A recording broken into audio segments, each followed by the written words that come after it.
Welcome to New Independence Network. It is coming up on Thanksgiving, 23rd of November.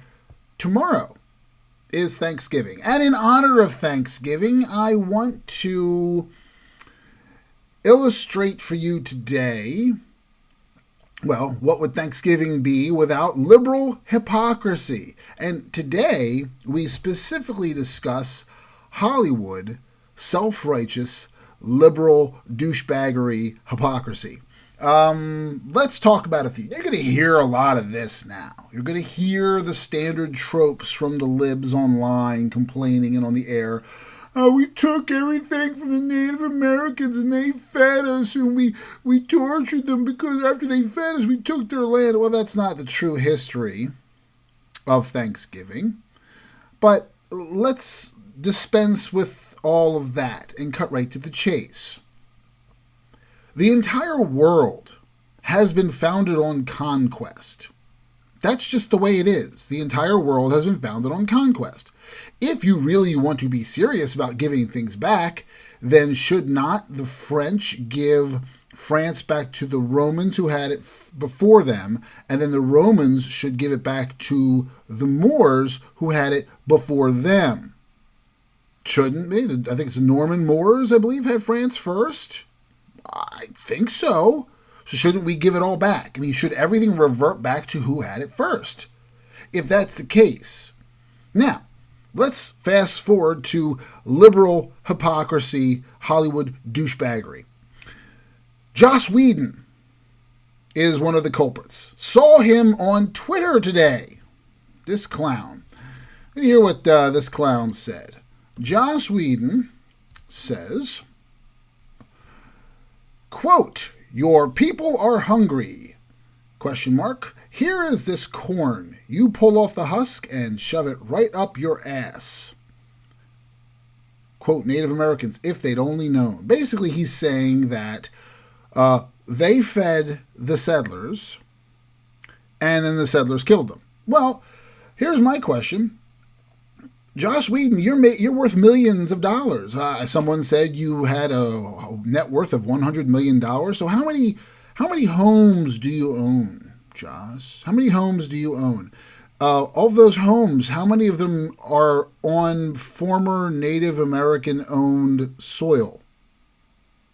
Oh, well, then give them back to the Native Americans. Move out of your palatial mansions, which we know for a fact, by the way, have massive green or massive carbon footprints, so are very not green. Let's put it that way.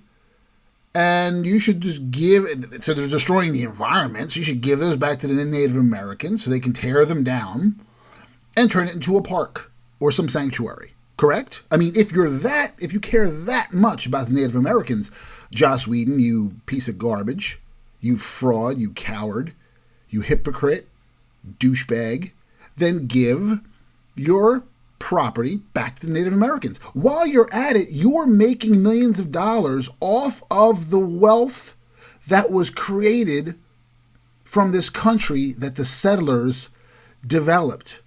They founded this country. They built this country. Doesn't matter who they killed to build it, the country's built. It's done. 400 years ago, gone. 200 years ago, still gone. 200 years ago. So you are making money off of what they built. So all that money should be ill-gotten gains, right? Joss Whedon, right? Mark Ruffalo, another douchebag, Hollywood douchebag. Mark Ruffalo. Mark Ruffalo is funny because he's complaining about a Huffington Post article.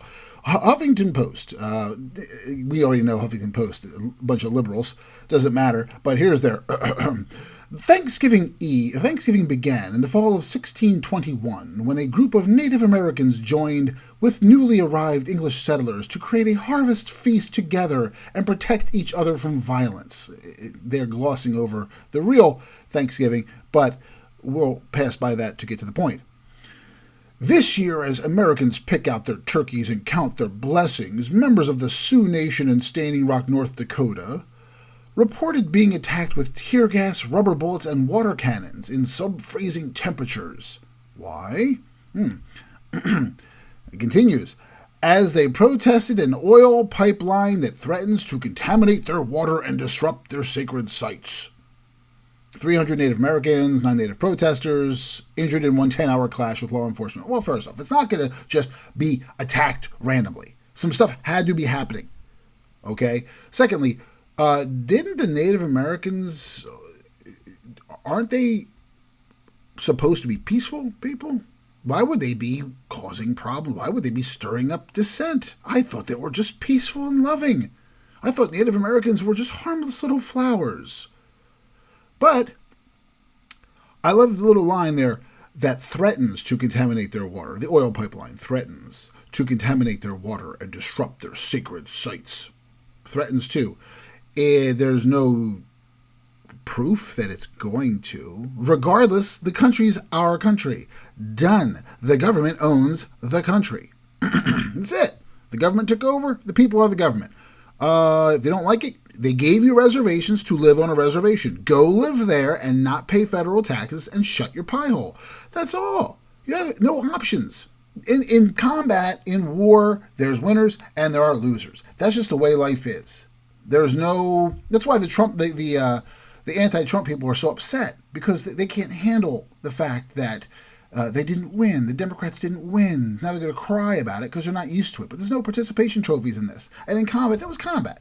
All right, regardless of what our ancestors did and the colonists did before that, and who took over the Native Americans, and who killed who, not everyone is complicit not everyone is innocent in the whole thing. They're both complicit in the whole hypocrisy. They both fight. Native Americans attacked. Well, wouldn't you attack? It was your land. They didn't own land outright. The Native Americans lived. They didn't believe anybody owned land. Well, there's a differing philosophy. The Europeans believed, the Spanish believed that people owned land. But keep in mind, while they want to complain about the colonists, if we want to talk a little bit of history and the elimination of Native Americans, the Spaniards, yes, they're Europeans as well, but they're not the colonists. The Spaniards came over and they took over land. And they infected Native Americans with disease. So there were reports that the Norse came down and they were sailing down the coast and saw cities, basically, large villages, hundreds of thousands, they estimated, of Native Americans living here. When they came back, it was like a third of it existed because disease wiped them out, because they had no exposure to those diseases, and that's just the way life is. Things happen, but you have a person like a Hollywood douche liberal, hypocrite liberal, like Mark Ruffalo, who complains. He posts a story, and his comment he makes is, what is it? On Thanksgiving week, Native Americans are being tear gassed in North Dakota.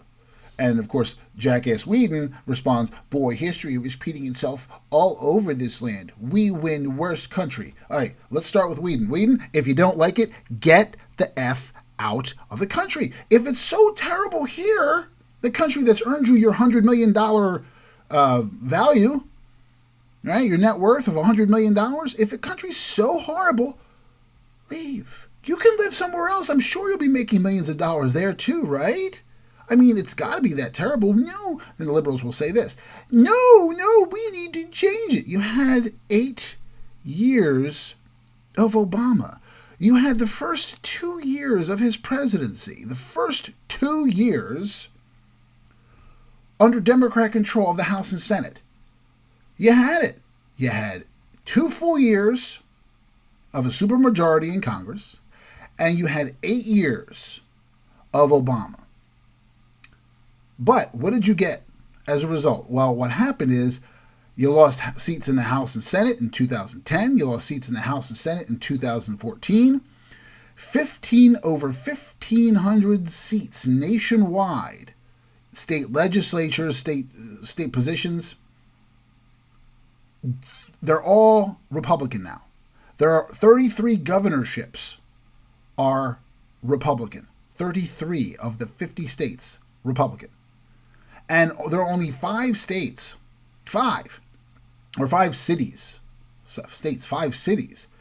that have completely Democrat leadership and Democrat legislatures. Everything else, is Republican. So if Obama did so well for those 8 years, then why is the country moving to the right? Because it doesn't work. You, Joss Whedon, you candy ass, you're going to be benefiting from the tax cut that Donald Trump is going to give you because you're one of the wealthy that you hate so much. You're such a self-loathing of these self-righteous liberals is pathetic.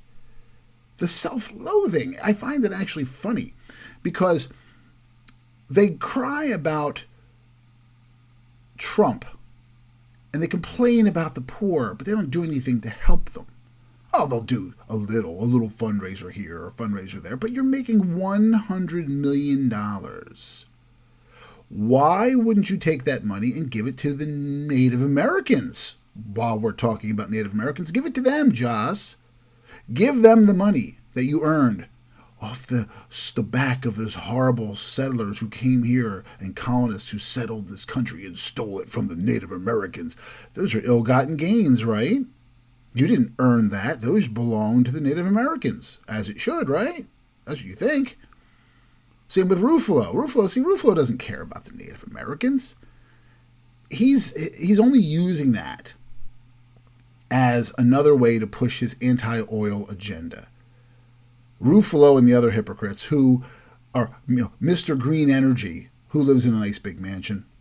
Mr. Green Energy, who drives around in his limousine. How do you get to those Avengers movies, Ruffalo? How do you get there? Do you walk? Do you take a bike? Do you have your little electric car? No, you're getting chauffeured in a gas-guzzling limo.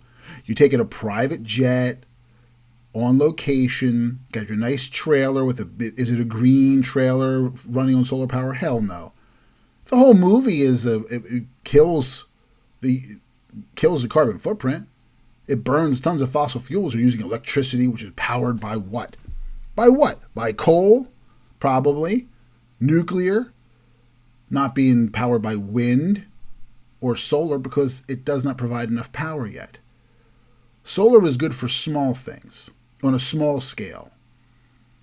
It doesn't have the capability to power larger things for a prolonged period of time because solar is unreliable and expensive, and the storage is ridiculous. Maybe 50 years from now, it might be efficient, but not now. And these liberals know it. They live in their big, expensive mansions with their big, expensive carbon footprints and all the electricity they burn and the heat and the heating oil or natural gas that they use to keep their homes warm. And then they complain. We're destroying the environment, but you're not doing anything to help it. You're tweeting and doing what? You could be Leonardo Hypocrite DiCaprio, Mr. Green DiCaprio over there, who takes a private jet, flies six flights on a private jet to different locations to help protest the damage of the environment. You just flew a private jet, man. You're using your own jet to kick off carbon emissions, but you're complaining about damage to the environment. It's like Al Gore. Al Gore, who complains about saving the environment and the carbon footprint, but lives in a mansion that has a carbon footprint the size of a small U.S. city. Oh, their response. Oh, but he plants trees to pay back the to get carbon credits. That's a bunch of BS. First off, let's talk about the lumber industry, okay? All these people, remember, because deforestation is bad too, right? Deforestation is killing the environment. Deforestation, you're killing the environment. Okay, if deforestation is killing the environment, what about farming? Is that killing the environment? Because you're a bunch of vegans, right? You can't eat meat because it's going to kill you. It's terrible for the animals, one or the other. So you eat vegetables. What are the farmers doing? They're growing crops. Then those crops are harvested. They re-till the soil, and then they plant new crops. And they'll rotate crops. They'll build crops on different fields to replenish the soil. While the soil is healing itself, they'll plant other crops after it's healed itself, and they rotate crops. And they keep growing crops. Guess what your lumber industry people do? They grow crops of trees, acres and acres of forests. They grow them. Then when they mature, they cut them down and plant new ones. That's how they make money. That's how they create paper and wood products that you liberal hypocrites have in your homes, your wooden dining room tables and your wooden chairs and your wooden desks, and the massive amounts of papers that you print out when you write your scripts, huge copies of those and all the other call sheets and crap that you use when you're in the studios, right? Because you waste the paper. You make full use of it. Not everything's done on an iPad. But you can't use the iPad, though, because it's powered by electricity, and you have to charge it, which uses carbon footprint, so what are you going to do? Oh, you're going to still use the iPad. Oh, I see. How are you going to charge that? With what? Not solar. iPad's not solar. So your lumber companies they build crops, and they rotate crops. There's acres and acres of trees that they cut down to harvest, if you want to call it, turn it into lumber. There's another acres and acres of trees that they plant that are growing. Now, here's the best part. When you plant a tree, the younger trees give off far more oxygen than older trees do. So actually, the lumber industry, by killing old trees and harvesting them and turning them into paper products, will then plant new trees, and that will help the environment even more, correct? According to you, planting trees is a good thing. So having young trees is better. It helps the carbon footprint. But you know what's funny? Then they complain about the rainforest. You've heard that for years. The rainforests are being destroyed by hundreds of acres every minute.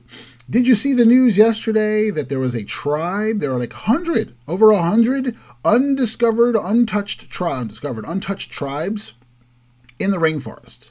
And this tribe they flew over it and they saw the tribe. They discovered one of those tribes. They're totally native tribes. They are untouched by regular civilization, Western civilization, modern civilization. And they live in the rainforest. But wait a second, I thought the rainforests were gone. I thought they were being destroyed by hundreds of acres every day, every minute. How do these tribes, how do over 100 tribes still live untouched in a rainforest if those rainforests are going to be destroyed, or should have been? I mean, they were complaining about rainforests for 20 plus years. I was hearing those complaints for years, weren't we? The fact of the matter is liberals are they're BS artists. It's all propaganda, and they're all hypocrites. That's what they do. So, to the Joss Whedons and the Mark Ruffalos and the Al Gores and the Leonardo DiCaprios and all these other pretentious douchebags, when you sit down at your Thanksgiving table and you have your turkey and your stuffing and your big elaborate meals, and you're watching your football games on your big gigantic screen TVs in your media rooms, burning a ton of electricity, and hiring your kitchen staff to cook you your meals on your gas-powered or electric stoves, then you can complain to me about the environment and think about how horrible we were to the Native Americans while you're living on their former land, while you are spending the money that you earned because of the settlers who went before you and developed this country. Think about that and embrace your hypocrisy. And don't cry about it, because you love it. You love the life you have. You live for the life you have. It enthralls you to have all that money so you can talk bullshit about stuff that you have no clue about. And it just makes you sound dumber and dumber than you already are. Just because you can make a movie, just because you can act and read lines that other people write for you, does not give you any special ability. It's just reading lines and telling stories. That's all it is. It's make-believe. And that's what their lives are. They live in a world of make-believe. And they're frauds. So, to those of us who aren't hypocrites, happy Thanksgiving. Enjoy yourself. Eat too much, drink too much, have a good time and relax. And keep in mind that under 60 days, Obama will be gone forever, and a lot of this will change because Donald Trump is the president-elect. This is a year to truly give thanks. For New Independence Network, happy Thanksgiving, and we'll talk to you later.